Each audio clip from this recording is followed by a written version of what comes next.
Welcome back to the episode for Startup Tips for Success. Now, in today's episode, I want to talk about signing up merchants for your startup, for your business. A lot of startups are based around marketplaces, which means you need to have multiple vendors in order for your app to be successful. Now, one of the things that's important to keep in mind with sales is that an objection is not a rejection. It's a request for more information.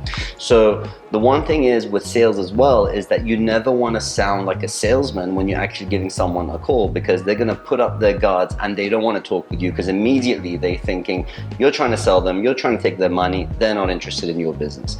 Now, when I consult with a lot of people, I notice that, when they're making a sales call, it's like, hi, I'm Ahmed calling from this company, we do this, we do that. No one cares and no one's going to give you that time of day because you're being very obvious that you're trying to sell and no one has time to be sold to.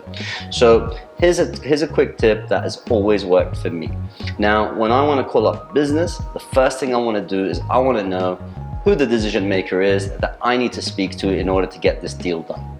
So I'm going to call up the business. Let's say I have no details about them. I haven't gone on LinkedIn. I haven't asked around to actually know who this decision maker is. And I'm going to call up, and let's say the receptionist picks up, and I'll be like, hey Rosie, who's the marketing director? Who's the owner that I need to speak to? And I'll just get a name and I won't speak any further.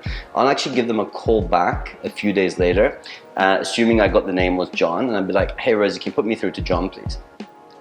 And Rosie will likely put you through to John because you're talking with this assumption, this confidence that you actually know who John is.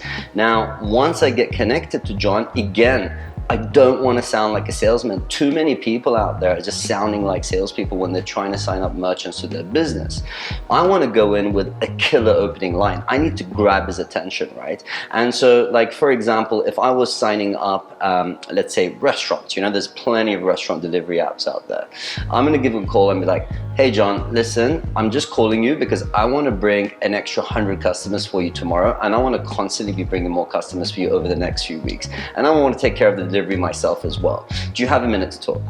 And he's going to be like, yeah, what you're talking about, because I'm going straight in with how I'm going to help them. That strong opener with full confidence that what I'm about to talk about is going to add massive value to their lives, right? It's not going to be like, yeah, I'm calling from this company and we do this and we do that. What I say is, if you can't sell your product without actually talking about your company name, your company history and all of that stuff and all your features and benefits, then you can't sell. It's as simple as that. So you need to have a script that's so powerful and brings you up in such an equal level that you almost want to whet their appetite that they're asking you for more information. Now, that is just one of my tips, and I'm going to be sharing a whole bunch of other tips that I also share with my clients, when I'm consulting on increasing their sales and marketing activities as well, especially for startups. So take this on board, give them a call, go for the killer opener with how you are going to make this person's life better and why they should give you 10 minutes or even 3 minutes to actually hear you out.